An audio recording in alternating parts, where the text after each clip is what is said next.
Hola Nakamas, hoy os traigo un nuevo vídeo para romper internet. Y es que esta teoría viene también de parte de la comunidad japonesa y del grandísimo Yuderon, que me parece un teorizador de dicha comunidad impresionante. Esta teoría también la ha compartido Ohara para la comunidad inglesa, por lo que os dejaré el canal de ambos en la descripción. Quiero que sepáis que evidentemente tengo el permiso de Yuderon para poder subirla, por lo tanto, que no hayan confusiones, ya que ambos nos seguimos en Twitter y tenemos buena relación. Así que Nakama, dale like al vídeo si al terminarlo te ha gustado, compártelo con tus amigos y suscríbete al canal si no lo estás, ya que eso me ayudaría muchísimo y lo agradecería de corazón. Empezaremos hablando con el logo de One Piece, pues Oda ha remarcado en muchas ocasiones que el logo es una pista del One Piece, y si le damos la vuelta, al igual que Roger quiere dar la vuelta al mundo, obtenemos una nave espacial y una calavera de 3 ojos. El tema de los gigantes es relacionado, como ya muchos sabéis, con el gran sombrero de paja que tenemos en Mariejoa, y la isla de Drum es el presagio perfecto de lo que sucedió en el siglo vacío, y la reina de las nieves que nos presentó Usopp, así como la Akuma no Mi más fuerte que existe.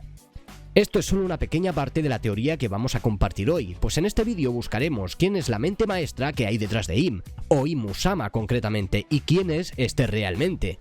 Esta teoría es igual o incluso mejor que la que ya os traje al canal anteriormente, y dicha teoría también era del grandísimo Yuderon. Pero es que además esta teoría no se contradice en absoluto con la otra, incluso al contrario, pueden ir perfectamente de la mano.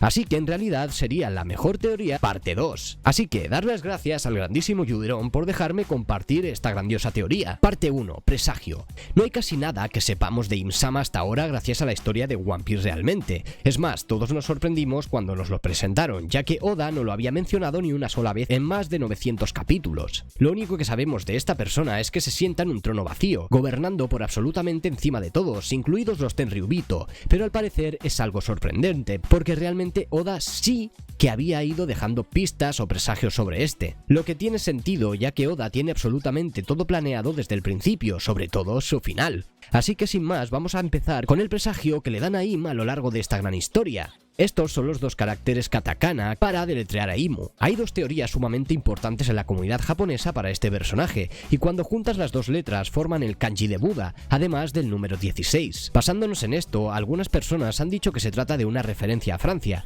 Sí, a Francia, que en japonés se escribe como país del Buda. Entonces esto podría ser un guiño a la Revolución Francesa y especialmente al gobierno de Luis XVI, es decir, Luis XVI. Los eventos que rodearon a la Revolución Francesa son sin duda alguna inspiraciones por parte de la trama en One Piece, y bien podrían insinuar el pasado o el futuro del reinado de Im. La otra alternativa es tener en cuenta al mismo Buda. Como ya hemos mencionado aquí, el número 16 se considera un número sagrado, que en One Piece se hace referencia, por ejemplo, cuando Luffy hace sonar la famosa campana en Marineford 16 veces, o en el poderosísimo ataque de Doflamingo llamado 16 balas sagradas. En general, tenemos 2 referencias de personajes hacia Buda en el mundo de One Piece: Sengoku, que literalmente se comió la fruta de Buda, y el segundo Buda en esta historia, que sería ni más ni menos que el gran Yasuye, a quien la gente en la ciudad de Bisu ve como un Buda. Ahora vamos a ver la conexión entre estos 2 personajes. Ambos son ex líderes militares y ambos comparten el símbolo de la licencia de Arce. Sengoku lleva una camisa con ese símbolo y Yasuye decía que amaba los paisajes cubiertos de arce. Ahora vamos a ver la conexión entre estos 2 personajes. Y con esto la primera pista por nuestra búsqueda de quién es Im te va a sorprender. Y la pista que vamos a mencionar es... exacto, la doctora Kureha, cuyo nombre significa literalmente hojas de arce. Como ya sabéis muchos, Oda escribe One Piece teniendo en cuenta las 2 caras de la moneda, es decir, invirtiendo, retorciendo y reflejando varios elementos en la historia en lugares diferentes. Entonces, y basándonos en esta idea, Oda introdujo en ciertos puntos de la historia personajes que sirven como presagio de la verdadera identidad de Im. Tendremos en cuenta a muchos personajes como por ejemplo Enel, Pudding, Doflamingo e incluso Nico Robin, especialmente Nico Robin. Ahora, si el arco clave es Skypiea para Joy Boy y el Reino Antiguo como se explicaba en la primera parte de la teoría, la isla de Drum sería la más importante para Im y los secretos que a este le rodean, y la doctora Kureha sería la conexión más cercana aquí. Su nombre no solo conecta a Im a través de Buda, sino que el juego de palabras en el capítulo en el que aparece Im, concretamente el 908, se deletrea como Kureha. Tiene un reno como discípulo, que en japonés sería llamado como Junroku, que sería concretamente 16, y en el volumen en el que conocemos a estos 2 es el número 16, y Kureha casualmente es quien nos presenta por primera vez la idea de la voluntad heredada y la voluntad de los Ti. además de revelar el verdadero nombre de Goldie Roger. Y aquí también aprendemos sobre Kurohige y Mariejoa, donde literalmente vemos la primera reunión de los reyes del mundo, es decir, el primer Reverie, justo donde en la segunda reunión nos presentaron al señor Imu. Chopper también juega un papel importante aquí. El ciervo y la hoja de arce son una carta bien fuerte en un juego japonés llamado Hanafuda. Ahora, el gran tema de Drum, por supuesto, es la medicina. Yasuye era conocido como el erizo, que era una famosa panacea en la antigüedad, una medicina que puede curar todas las enfermedades. Chopper, por supuesto, ya sabemos que quiere crear esa panacea. Esto se debe a que Wapol ha monopolizado a todos los médicos del país para controlar a toda la población antes de ser ahuyentados por Kurohige. Sin embargo, la doctora Kureha se sienta en su castillo vacío en la cima de una alta montaña, con vistas hacia el resto de la gente. Eso te recuerda a... Exacto, un castillo con un trono vacío y el castillo de Pangea en la parte superior de la Red Line. Son dos caras de la misma moneda, pues. Entonces la idea aquí es que Kureha representa varios rasgos de Im, algo relacionado con la medicina, Dressrosa, que también sirve como una miniatura de lo que es el mundo en general, al igual que la isla de Drum. Tienen a un gobernante que monopoliza las habilidades de curación. Tenemos la captura de Doflamingo a la princesa Manchery, Doffy y Wapol, un antiguo Tenryubito y un aspirante. Ah, y por cierto, un tema importante es que en este vídeo vamos a revelarte que el gobierno de Doflamingo también hacen grandes referencias a Im, por lo que te recomiendo que te quedes hasta el final sin perderte un solo detalle. Entonces, nos situamos en la isla de Drum, que está inspirada en Canadá. La pequeña ciudad, por ejemplo, sigue los modelos de la ciudad canadiense Banff. Además... Exacto, Canadá está relacionada con el arce y el sirope del arce, y los dulces también serán relevantes, como iremos viendo a lo largo del vídeo. Para la tripulación de Doffy, aquí la conexión es Sugar, que no solo usa una capucha y una corona similar a Im, sino que sus habilidades le permiten borrar recuerdos tal y como sucedió en el siglo vacío. Y tanto Kureha como Sugar son mujeres mucho más mayores de lo que parecen. Sugar tiene 22 años en el cuerpo de una niña y la doctora Kureha tiene nada más y nada menos que 141 años. Sin embargo, esta parece estar muy sana y fuerte y saludable. Estás viendo ya los paralelismos, ¿verdad? Si estas dos personajes están conectadas a Im, eso significaría que ella también es una mujer con una vida inusualmente larga. Uf, Kaguya, no, por favor. Pero entonces, ¿qué edad tiene concretamente? ¿Cuánto tiempo hace que está viva? Concretamente, ¿tendría esta la vida eterna quizá? Una de las cosas que me confundieron fue el hecho de que a los 20 reyes, al igual que a los 20 médicos de la isla de Drum, eligieron abandonar sus reinos y mudarse a Mariejoa. Es más que seguro que ya tendrían todo el lujo que pudieran desear allí, e incluso tuvieron que ceder su poder sobre sus naciones a nuevas familias reales. Entonces, ¿qué les ofrecieron realmente? ¿Qué podría ofrecer un rey que ellos no tuvieran ya?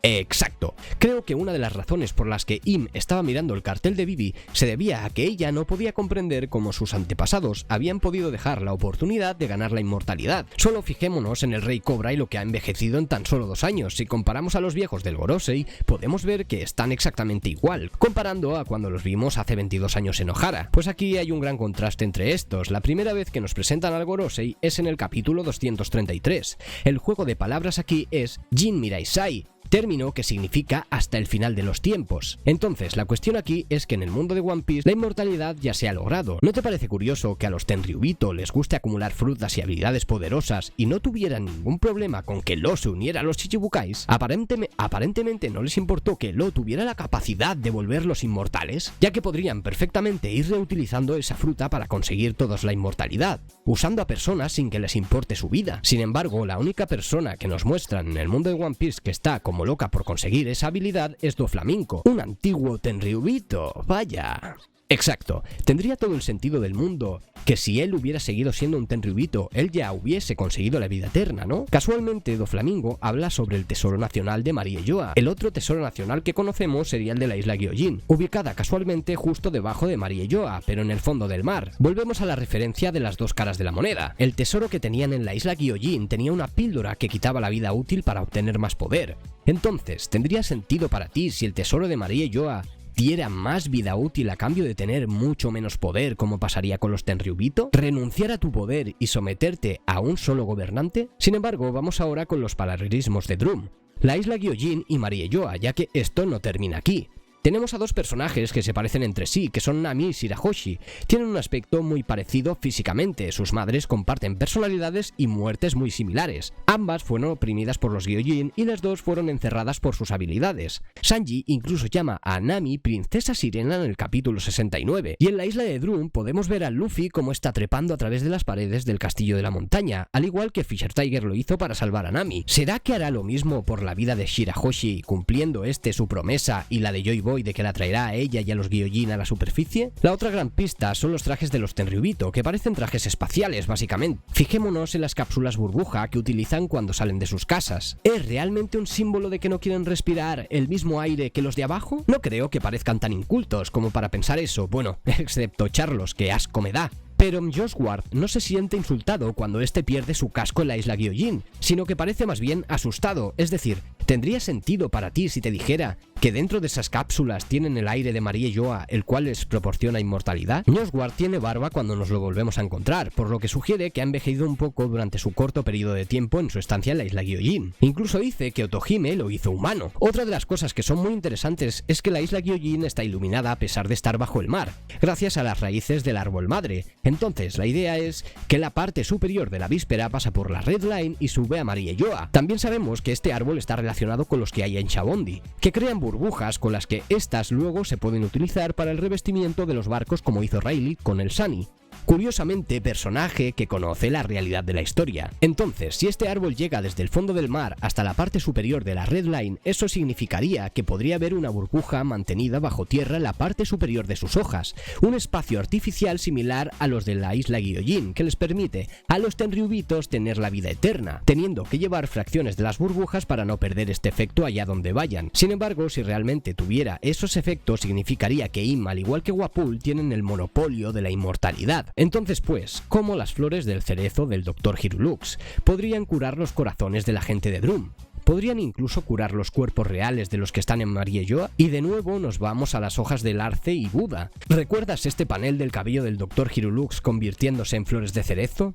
Pues bien, el cabello de Son Goku y Yasuye hacen exactamente lo mismo, y como ya sabemos, la tala de árboles en One Piece es importante en la historia. Vemos a Nolan como tala en la Isla del Cielo para salvar la vida de los Shandorians, cortando el gajo gigante para derrotar a Enel, el árbol del conocimiento Nohara está talado también, y el nombre de Chopper proviene literalmente de cortar un árbol. Y si los Mugiwara tuvieran que talar el árbol de la víspera para acabar con la inmortalidad de los Tenryubitos, ¿no cumpliría eso también la profecía de la isla Gyojin? Por cierto, Nakama, si has llegado hasta esta parte del vídeo, te recomiendo que te suscribas al canal, traemos contenido muy interesante sobre One Piece, y si ya lo estás, no olvides darle a la campanita para no perderte ni un solo vídeo mío, ya que YouTube, si no lo haces, no te notificará. Ahora vamos con la parte 2, el origen y la historia de Im. Ya hemos mencionado en muchísimas ocasiones la importancia del arco de Skypiea. Entonces, Enel es el dios de la isla del cielo, que fue derrotado por Luffy, siendo este el enemigo natural de los dioses, pues no es algo difícil hacer la conexión entre Enel e Im. De nuevo, las dos caras de la misma moneda. Y entonces aquí viene Enel, que es un falso dios, pues este ni siquiera tiene alas, que gobierna a la gente del cielo y posteriormente viaja hasta la luna,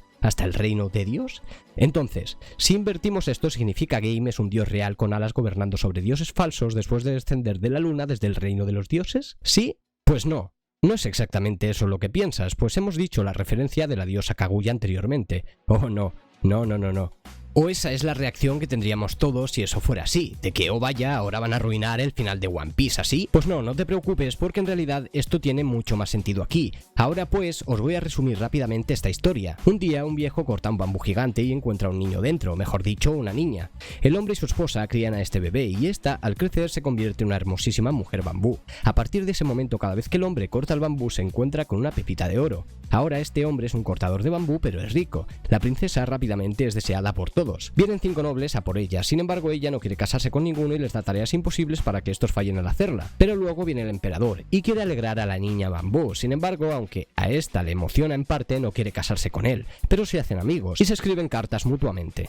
Un día, cuando esta mujer bambú Kaguya mira a la luna, recuerda que proviene de la luna y que fue enviada a la tierra como un castigo o bien por protegerla de la gente de la luna, según la versión de donde lo leas. Entonces su amigo el emperador envía guardias para protegerla, pero cuando los de la luna vienen a por Kaguya a llevársela a la luna de nuevo, los guardas son cegados por una especie de luz extraña. Kaguya, sin embargo, dice que se tiene que ir aunque quiere mucho a sus amigos de la Tierra. Ella le envía una carta y el elixir de la inmortalidad a su amigo el emperador, y una de las personas de la luna le coloca una túnica sobre los hombros. En ese momento, ella se transforma y pierde todo el amor que tenía por la Tierra y regresa a la ciudad de la luna. El emperador intenta enviarle una carta enviando a su ejército para llevarla a la cima más alta de la montaña y quemarla allí. Es por eso que el monte Fuji es la montaña llena y plagada de soldados. El humo de la carta a día de hoy se puede ver, solo que por supuesto es un volcán. Eso ya es un hecho de que es una referencia clara a la princesa Kaguya, algo que Shinkanime, si no mal recuerdo, ya mencionó en un vídeo en nuestra comunidad. Los 5 nobles podrían representar al Gorosei, el bambú representaría a Vergo, pirata de la tripulación de Flamingo. Incluso tenemos la opción de la inmortalidad allí. Al invertir lo dicho, Im vino entonces de la luna, tomó la inmortalidad para sí misma y borró los recuerdos de todos. El abrigo que le pusieron en la leyenda también se conecta por supuesto con Doflamingo, quien literalmente no tiene compasión alguna por la gente de Dressrosa. Su jaula de pájaros podría ser perfectamente una metáfora del control del mundo por parte de Im. Sin embargo, veremos cómo Imu en realidad no es un habitante de la luna, ya que prepararon un ejército contra el que sea que los invadiera, ya que lo más probable en realidad es que sean enemigos de Im. Entonces, si Im no es una persona del cielo, ¿quién es realmente? Regresemos a los trajes de los Tenryubitos, que son muy parecidos a los trajes espaciales. Esto, junto con su símbolo, son las cosas principales con las que asociamos a los nobles. Ahora te mostraré una pintura que se hizo en el siglo XIV. Sin embargo, en esta pintura, que forma parte de un monasterio que es patrimonio de la humanidad, podemos ver a Jesús a un lado y a la derecha como si fuera... exacto, una nave espacial, o sea, ¿what? Sin embargo, lo que interesa aquí es si realmente Oda tomó este símbolo como una inspiración, ya que si giras este símbolo 90 grados, obtienes perfectamente el símbolo de los Tenryubito. Entonces, y sabiendo que en el primer volumen aparece un extraterrestre de parte de Oda, podemos saber perfectamente que a este sí le gustan los extraterrestres, o más bien es fanático de ellos. Es decir, hay piratas espaciales y eso incluso. Ahora centrémonos en lo que le gusta a Oda, darle la vuelta o invertir las cosas. Como bien hemos dicho, hasta ahora las dos caras de la moneda. ¿Será que le tenemos que dar al manga la vuelta completa? Así que no hace falta ser muy ingenioso para darse cuenta de que el sombrero de paja podría ser perfectamente un platillo volante con la luna encima. Sin embargo, no es lo único interesante aquí, pues podemos ver cómo el cráneo también se convierte en otra cara. Podemos ver cómo se convierte perfectamente en una calavera con 3 ojos, además de tener una cabeza bastante alargada, exactamente igual a la que vimos cuando nos mostraron a los piratas espaciales, y igual a la de Fukuroya con Wano. Sin embargo, este no tiene 3 ojos, o... espera, ¿ese parche que se le ve arriba? ¿Y las gafas que le tapan sus 2 ojos? Exacto. Ahora, tenemos a Enel que lo conectaría también perfectamente con esto, dado a los lóbulos de sus orejas que son bien parecidos y tienen una forma como las del Buda. Podemos ver como Shiva, el dios indio, también tiene 3 ojos, incluso lo podemos ver en muchas estatuas de Buda. Y luego tenemos el tercer ojo que todo lo ve. En el mundo de One Piece el tercer ojo es capaz de descifrar todos los poneglyphs y donde nos encontramos con Fukuroyaku por primera vez, exacto, en la sala de los poneglyphs debajo del castillo. Tenemos a Pudding que es medio tercer ojo. Entonces, cuando el tercer ojo se abre, es capaz de ver absolutamente todo, como se diría la clarividencia. Y hablando de eso, encajaría perfectamente con la habilidad de Viola, miembro también de los piratas de Don Quijote. Viola se le apareció a Sanji postrada en un trono, haciendo referencia así también a Imu. Mihawk, que tiene los mismos ojos que Im, también nos lo presentaron así. Y casualmente ocurre también con Pudding, quien nos la presentan de la misma manera. Lo mismo pasa con Hancock, quien tiene el símbolo de los Tenryubito en su espalda, y Mujer, que es capaz de convertir a los hombres en piedra. Pero espera, que este también es otro simbolismo vinculado a Im. En el capítulo 877 podemos ver cómo Big Mom acorta la esperanza de vida de las personas, mientras que al mismo tiempo Pedro se explota a sí mismo. Dos caras de nuevo de la misma moneda, con la muerte del Dr. Hiruken-Drum. La palabra para este capítulo que la relaciona es banana. ¿Banana?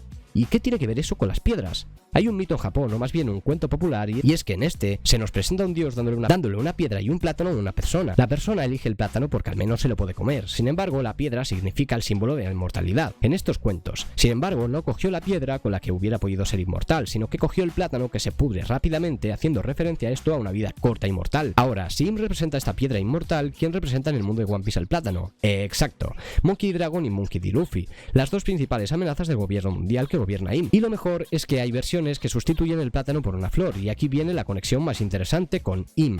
Nico Robin, que como ya sabéis muchos es usuaria de la Akuma Mi de la flor. Robin e Im es, exacto, dos caras de la misma moneda. La ciudad natal de Robin, que ha desaparecido, es literalmente lo opuesto al centro del mundo. La ciudad sagrada de Maria Yoa, en Ohara está el árbol del conocimiento, mientras que en Maria Yoa está el árbol Eva, que fue expulsada del paraíso por comer la fruta del conocimiento. El protector de Robin es el Dr. Clover, quien sería el paralelo a los dos del Gorosei que están conectados a Im. Y en los capítulos 936 y 237, Robin utiliza literalmente el tercer ojo. Robin tiene tiene la fruta de la flor, mientras que Imu nos la muestran en un jardín con estas flores en el castillo de Pangaea. Ahora vayámonos con Yaguardi Soul, que su nombre japonés en realidad es Hauwaru. Hauwaru-di, que significa abrazar al mundo literalmente. Pero entonces, ¿qué conecta este gigante del que se despidió Robin con Im? Exacto, el sombrero de paja de Mariejoa. ¿Podría ser este sombrero de un antepasado de Yaguardi Soul? Un gigante como él, con buena voluntad y que fuera buena persona, y que además tuviera la letra D en su nombre. ¿Y si te digo que esto ya estaba escrito? Otro gigante helado que tenemos es Oar, en el arco de Thriller Bark, y literalmente asume la personalidad de Luffy cuando Moria pone su sombra en él. Luffy pero en gigante, y ya hemos dicho en varios de los vídeos del canal todas las referencias que tenemos a este, e incluso cuál podría ser su despertar. Ese es el símbolo de la persona que llevaba ese sombrero gigante. Por eso vemos a Luffy sonriéndonos cuando Im entró en la habitación. Ahora la pregunta es, ¿por qué Im se quedó ese sombrero? Y una vez más será Robin quien nos dé la pista aquí. El momento decisivo de Robin por supuesto es este, el momento en el que dice quiero vivir. Entonces, ¿cuál es la inversión aquí en este suceso? ¿Que Im se quiere morir? No, en realidad no. Lo más probable es que la inversión a quiero vivir sea en realidad tengo que vivir. Im es inmortal, o mejor dicho, no se le permite morir. Si bien puede darle la inmortalidad a los Tenryubito, la suya en concreto se hubiera podido obtener de una forma distinta. Bueno, ya has escuchado la idea de que Imu es inmortal, pero ¿y si esa persona en realidad fuera el Luffy gigante de hace 800 años? Es decir, la razón por la que se queda ese sombrero es porque esa persona fue la que le salvó la vida. Al igual que Robin fue salvada por un gigante y luego por el sombrero de paja.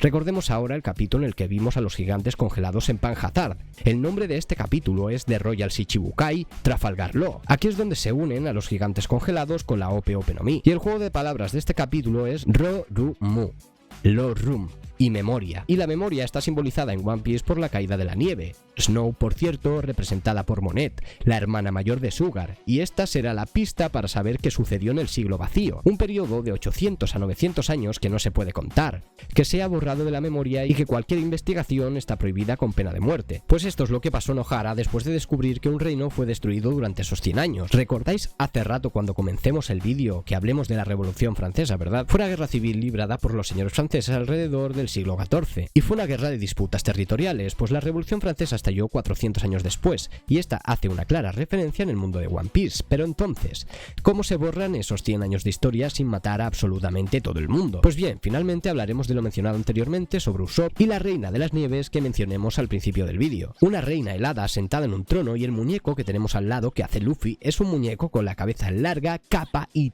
3 ojos quizá. En este episodio aparece por primera vez esta nevada que hace referencia a la memoria. Cuando el barco cambia de dirección, repentinamente Luffy le pregunta a Nami si se olvidó algo, y después de que todo terminó, Zoro se despierta sin saber lo que sucedió. Por supuesto, tenemos la nevada de Drum que representa tanto a Im como a Hirulux. Hirulux antes de morir dice que las personas solo mueren cuando son olvidadas. Entonces tenemos cenizas cayendo como si fueran nieve en su memoria. Después tenemos a Panhazard, una isla olvidada por el mundo llena de recuerdos hacia el Dr. Vegapunk.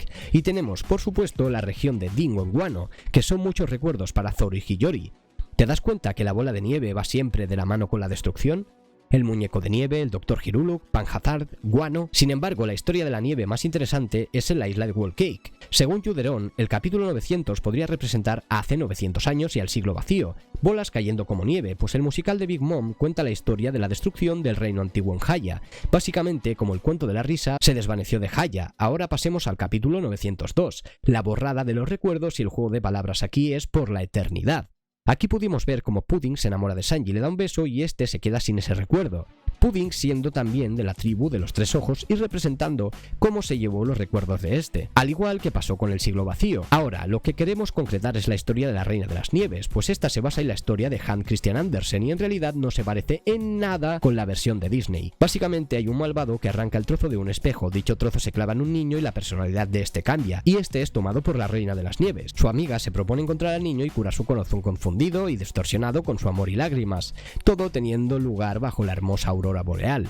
Las cosas que tenemos que tener en cuenta importantes en esta historia es en qué se basó Oda realmente, que son la nieve, la memoria, la reina, una luz que aparecía y un espejo. En el 902, que fue donde borraron los recuerdos, no solo apareció Big Mom, la reina, Pudding, los recuerdos y la nieve, sino también a Broly con sus espejos. También tenemos a Kureha como la reina de las nieves en su castillo helado, incluso aparece un reno parlante en esta historia. Otro personaje conectado a los recuerdos y a los espejos es Django, que está en la portada del capítulo 145 donde Hiruluk dice dice que las personas solo mueren cuando son olvidadas, y este se explota después a sí mismo. Hay una bola de espejos y una luz literal. Django aparece por primera vez en el capítulo 25, titulado 800 mentiras. También este título sin razón aparente. En otras palabras, creo que la forma en la que Im y los Tenryubito manipularon a los demás, borrando sus recuerdos y creando una brecha de más de 100 años hace 800, fue cubriendo el cielo de todo el mundo en blanco y... exacto, recuerdos de Vietnam, ¿verdad? Exactamente como en Naruto, para manipular los recuerdos de las personas, así como la luz fuerte en esta historia es la princesa Kaguya, quien perdió completamente sus recuerdos. También podemos ver esta representación en Marineford, Sengoku el Buda, Aokiji la nieve, Kizaru la luz y Akainu la creación de la Red Line. El juego de palabras para el siglo vacío es 989, entonces, mirando el 989, ¿qué podría representar del siglo vacío? Y la respuesta es Frankie, o mejor dicho, su rayo radical. A diferencia de antes, aquí toma explícitamente la forma de un copo de nieve, y la primera vez que se hace referencia a una luz en un título fue en el 850, donde vemos a un fumador y una serpiente en la nieve. También es el capítulo en el que Pudding revela su tercer ojo y sus malas intenciones por primera vez. Es decir, Im utilizó nieve, luz y algún poder desconocido para borrar la memoria del mundo y así creó el siglo vacío, ahora solo encriptado en los Poneglyph. Vamos con la parte 3, que sería la Akuma no Mi de Im-Usama. Ahora la siguiente pregunta es: ¿qué hace a Im tan poderosa? ¿Qué puede gobernar al mundo además de su poder de los tres ojos? ¿Tiene una Akuma no Mi? Exacto, sí. Ella la tiene. De hecho, esta fruta tiene que ver con el agua, aunque no es lo que piensas. En realidad, es una Akuma no Mi mítica. La primera pista sobre esto la tenemos en el arco de Arabasta, es el arco paralelo a Dressrosa. La saga va de que Crocodile intenta robar al país para adquirir el arma antigua Plutón, al privar al país de suministro de agua. La ideología de los Borreg Words es crear un mundo ideal. Sin embargo, nadie conoce la verdadera identidad de Mr. Zero, también conocido como Crocodile. Pues espera, que la debilidad de los cocodrilos es... exacto, el agua. Así que si invertimos esto, hace que el agua sea la fuerza de Im. En el capítulo 212, cuando la lluvia natural cae sobre Arabasta, también tenemos a Octopaku, sentado en una silla y con 3 ojos abiertos, con la misma pose que Nami en la portada del volumen 11. Nami, a quien se le llama en el arco de la isla Gyojin la chica que puede distorsionar el tiempo, tal y como Im podría controlar la lluvia. Sin embargo, la idea de controlar el agua no solo se limita en Arabasta. La isla Gyojin, lo opuesto a Maria Yoa, tiene el arte marcial Gyojin Karate, que permite el control del agua e incluso la humedad en el aire. Entonces, refiriéndonos a la habilidad de Im, lo más probable es que sea que puede controlar absolutamente cualquier forma de agua, incluido el aire o incluso el cuerpo de los seres vivos, lo que posiblemente le permite otorgar la vida eterna. Como ya sabéis, las Akuma no Mi tienen sus contrapartes, y varias tienen su parte fuerte y su parte débil. La fruta de Im sería la versión mejorada y poderosa de la fruta de la nieve que poseía Monet, o incluso la del hielo de Aokiji, porque si puedes controlar la humedad del aire, también puedes congelar cosas e incluso modificar el clima, es decir, la fruta más poderosa del mundo. Los conceptos de agua o lluvia están más que ligados a este personaje. Imu al revés significa Umi, que sería mar en japonés. Ims sería también el juego de palabras, que significaría 16, pero también el juego de palabras significaría lluvia en Mi, que sería el juego de palabras para el agua. Mizu tiene 32 años, pues en el capítulo 32 vimos el dragón de Momo en la portada y el título de este es Desastre. Y Ame significa también caramelo en japonés. Tenemos de nuevo el enlace a Sugar y a toda la trama de la isla de Whole Cake. La lluvia, además de la nieve, tiene un simbolismo de destrucción en el mundo de One Piece. Diamante llueve espinas y hierro. Y también están las olas blancas de Doffy, tenemos también a Shiryu de la lluvia, y el bombardeo del vestíbulo de Enies se compara con la lluvia. Y por supuesto, la peor lluvia de todas, la lluvia de Kanjuro. Pues la pregunta es, ¿qué capítulo corresponde concretamente a Im? ¿Capítulo 16 exacto? No. ¿Un capítulo que va sobre la tripulación de Buggy? No. No tiene nada que ver, ya que, exacto, no sería Im, que significaría 16, sino Im-Usama, que significaría en su traducción 163. Y si nos vamos a dicho episodio, exacto, una gran luna llena a la vista, Luffy necesitando agua, Vivi la reina escondiéndose ella misma y su frente, Cobra afirmando que el clima es obra de los dioses. El otro capítulo que encaja es el 56, donde escuchamos por primera vez sobre el All Blue y donde nos presenta al notorio Pandaman. Pues la historia de este es de un héroe demonio que decidió volverse fuerte, porque cuando vio a la gente y les dijo que vio a la princesa haciendo referencia a Kaguya, no le creyeron. Y para el capítulo 563 tenemos a Chopper comiendo algodón de azúcar con algunos pájaros. Algodón de azúcar en japonés es Wata Ame, que significa llueve otra vez. Sin embargo, los personajes que hemos mencionado que hacen referencia a Im también hacen referencia a los pájaros. Robin, Monet, el pájaro de la nieve en la isla de Drum, que estaba vinculado a Maria Yoa, Mihawk, Doflamingo. ¿Lo vas pillando? Entonces, como simbolismos hacia Im tenemos los pájaros, el agua y el tercer ojo. Y hay una criatura mitológica que une todas estas secuencias, que sería la ninfa del agua celestial. por lo que nos quedaría finalmente de que Im contiene esta fruta, la fruta mitológica del agua de la ninfa celestial. Muchas gracias por ver este vídeo, agradecer a los miembros del canal. Recuerda que tú también puedes unirte si quieres, comparte el vídeo, dale a like, suscríbete si no lo estás y hasta el próximo vídeo.